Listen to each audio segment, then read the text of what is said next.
ಜಾಬ್ಸ್ಗೆ ಸ್ವಾಗತ friends. Total ಆಗಿ ಇಲ್ಲಿ ನೋಡಿ 53 ಹುದ್ದೆಗಳಿದ್ದಾವೆ. ಕರ್ನಾಟಕ ರಾಜ್ಯ ಸರ್ಕಾರಿ ಉದ್ಯೋಗಗಳ ಹಾಗೆ ಕಾಯಂ ಉದ್ಯೋಗಗಳಾಗಿರ್ತವೆ.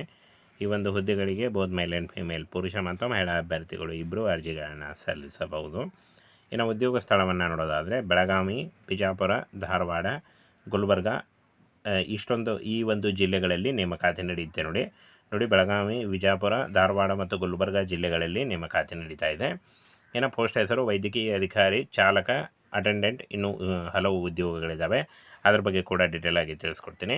ಇನ್ನು ವೇತನವನ್ನು ನೋಡೋದಾದರೆ 16,000ದಿಂದ 1,00,000ವರೆಗೆ ಪರ್ ಮಂತ್ ಸ್ಯಾಲ್ರಿ ಆಗಿರುತ್ತೆ. ನೋಡಿ ಸಂಪೂರ್ಣವಾಗಿ ಕಾಯಂ ಉದ್ಯೋಗಗಳಾಗಿರ್ತವೆ. ಇನ್ನು ಪೋಸ್ಟ್ ಹೆಸರು ಮತ್ತು ಪೋಸ್ಟ್ಗಳ ಸಂಖ್ಯೆ ಹಾಗೂ ಅರ್ಹತೆ ನೋಡಿ.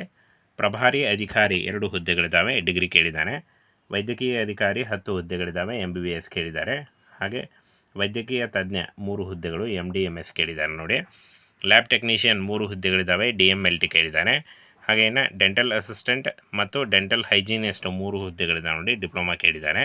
ಇನ್ನು ಗುಮಾಸ್ತ 5 ಹುದ್ದೆಗಳು, ಪದವಿ ಕೇಳಿದ್ದಾರೆ ನೋಡಿ, NE ಡಿಗ್ರಿ ಕೇಳಿದ್ದಾರೆ ಕ್ಲರ್ಕ್ ಹುದ್ದೆಗಳಿಗೆ. ಇನ್ನು ಫ್ರೆಂಡ್ಸ್ ಇಲ್ಲಿ ಕಾಣಿಸ್ತಾ ಇದೆ ನೋಡಿ, ಮಹಿಳಾ ಅಟೆಂಡೆಂಟ್ 1 ಹುದ್ದೆ ಇದೆ ನೋಡಿ, SLC ಕೇಳಿದ್ದಾನೆ. ಹಾಗೆ ಚೌಕಿದಾರ್ ಅಂದರೆ ಇಲ್ಲಿ ನೋಡಿ ಚೌಕಿದಾರ್ 2 ಹುದ್ದೆ ಇದೆ, ಚಾಲಕ 3 ಹುದ್ದೆ, ಪ್ಯೂನ್ 3 ಹುದ್ದೆ. ಈ 3 ಹುದ್ದೆಗಳಿಗೂ 8ನೇ ತರಗತಿ ಪಾಸ್ ಮಾಡಿದರೆ ನೀವು ಅರ್ಜಿಗಳನ್ನು ಸಲ್ಲಿಸಬಹುದು. ಹಾಗೆ ಫಾರ್ಮಸಿಸ್ಟ್ 3 ಹುದ್ದೆಗಳು, D ಫಾರ್ಮಾ ಅಥವಾ B ಫಾರ್ಮಾ ಮಾಡಿರಬೇಕಾಗತ್ತೆ. ಹಾಗೆ ನರ್ಸಿಂಗ್ ಸಹಾಯಕ 4 ಹುದ್ದೆ, ಡಿಪ್ಲೊಮಾ GNM ಕೇಳಿದ್ದಾರೆ. ಹೌಸ್ ಕೀಪರ್ 3 ಹುದ್ದೆ ನೋಡಿ. ಹಾಗೆ ಈ ಒಂದು ಹೌಸ್ ಕೀಪರ್ ಹುದ್ದೆಗಳಿಗೆ 8ನೇ ತರಗತಿ ಕೇಳಿದ್ದಾರೆ. ಇನ್ನು ಡಾಟಾ ಎಂಟ್ರಿ ಆಪರೇಟರ್ 1 ಹುದ್ದೆ ಇದೆ, NE ಡಿಗ್ರಿ. ವಿಕಿರಣಶಾಸ್ತ್ರಜ್ಞ 1 ಹುದ್ದೆ, MD ಅಥವಾ MS. ಭೌತಿಕ ಶಸ್ತ್ರಚಿಕಿತ್ಸಾ 1 ಹುದ್ದೆ ಇದೆ ನೋಡಿ, ಡಿಪ್ಲೊಮಾ ಕೇಳಿದ್ದಾರೆ. ಹಾಗೆ ಪ್ರಯೋಗಾಲಯ ಸಹಾಯಕ 1 ಹುದ್ದೆ ಇದೆ ನೋಡಿ, DMLT ಕೇಳಿದ್ದಾರೆ. ಇನ್ನು ದಂತ ಅಧಿಕಾರಿ 4 ಹುದ್ದೆ ಇದೆ, BDS ಆದಂಥ ಅಭ್ಯರ್ಥಿಗಳು ಅರ್ಜಿಗಳನ್ನು ಸಲ್ಲಿಸಬಹುದು. ನೋಡಿ ಇಷ್ಟೊಂದು ಹುದ್ದೆಗಳಿದ್ದಾವೆ. ಈ ಒಂದು ಹುದ್ದೆಗಳಿಗೆ ಆಯ್ಕೆ ಮಾಡಿಕೊಂಡು ನೀವು ಅರ್ಜಿಗಳನ್ನು ಸಲ್ಲಿಸಬಹುದು. ಬೋತ್ ಮೇಲ್ ಆ್ಯಂಡ್ ಫಿಮೇಲ್, ಪುರುಷ ಮತ್ತು ಮಹಿಳಾ ಅಭ್ಯರ್ಥಿಗಳು ಇಬ್ಬರು ಈ ಒಂದು ಹುದ್ದೆಗಳಿಗೆ ಅರ್ಜಿಗಳನ್ನು ಸಲ್ಲಿಸಬಹುದಾಗಿರುತ್ತೆ. ಸಂಪೂರ್ಣವಾಗಿ ಕಾಯಂ ಉದ್ಯೋಗಗಳಾಗಿರ್ತವೆ. ಇನ್ನು ವಯೋಮಿತಿ ಸಡಿಲಿಕೆಯನ್ನು ನೋಡೋದಾದರೆ 18ರಿಂದ 30 ವರ್ಷದ ಒಳಗಿನವರು ಅರ್ಜಿಗಳನ್ನು ಸಲ್ಲಿಸಬಹುದು. ವಯೋಮಿತಿ ಸಡಿಲಿಕೆ ಕೂಡ ಇರುತ್ತೆ. OBC ಅಭ್ಯರ್ಥಿಗಳಿಗೆ 3 ವರ್ಷ ಮತ್ತು SC/ST ಅಭ್ಯರ್ಥಿಗಳಿಗೆ 5 ವರ್ಷಗಳ ವಯೋಮಿತಿ ಸಡಿಲಿಕೆ ಕೂಡ ಇರುತ್ತೆ. ಇನ್ನು ಆಯ್ಕೆ ಪ್ರಕ್ರಿಯೆಯನ್ನು ನೋಡೋದಾದರೆ ಲಿಖಿತ ಪರೀಕ್ಷೆ ಇರುತ್ತೆ ನೋಡಿ. ಲಿಖಿತ ಪರೀಕ್ಷೆಯಲ್ಲಿ ಪಾಸಾದಂಥ ಅಭ್ಯರ್ಥಿಗಳಿಗೆ ಸಂದರ್ಶನ ನಡೆಸಿ ಆಯ್ಕೆಯನ್ನು ಮಾಡಿಕೊಳ್ಳಲಾಗುತ್ತೆ. ಇನ್ನು ಯಾವ ರೀತಿಯಾಗಿ ಅರ್ಜಿಗಳನ್ನ ಸಲ್ಲಿಸಬೇಕು ಅಂತ ನೋಡೋದಾದರೆ ಫ್ರೆಂಡ್ಸ್, ಈ ಒಂದು ಹುದ್ದೆಗಳಿಗೆ ಸಂಪೂರ್ಣವಾಗಿ ಆಫ್ಲೈನ್ ಅಪ್ಲಿಕೇಶನ್ ಇರುತ್ತೆ ನೋಡಿ. ಆಫ್ಲೈನ್ ಮೂಲಕ ನೀವು ಅರ್ಜಿಗಳನ್ನು ಸಲ್ಲಿಸಬಹುದು.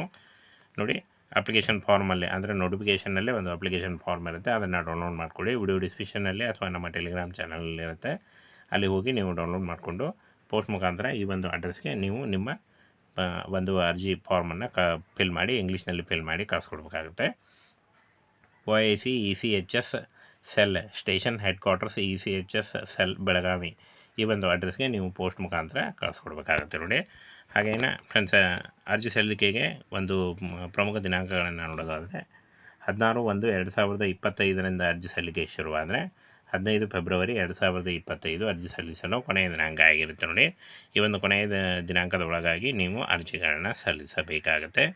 ಆಫ್ಲೈನ್ ಮೂಲಕ ಅರ್ಜಿ ಸಲ್ಲಿಸಿ. ಅರ್ಜಿ ಸಲ್ಲಿಕೆಯ ನೇರ ಲಿಂಕು ಅಥವಾ ನಮ್ಮ ಅಪ್ಲಿಕೇಶನ್ನ ಫಾರ್ಮ್ ಏನು ಬೇಕಾಗುತ್ತೆ ನಿಮಗೆ ಫಿಲ್ ಮಾಡಲಿಕ್ಕೆ, ಅದು ನಮ್ಮ ಟೆಲಿಗ್ರಾಮ್ ಚಾನಲಲ್ಲಿ ಇರುತ್ತೆ ನೋಡಿ.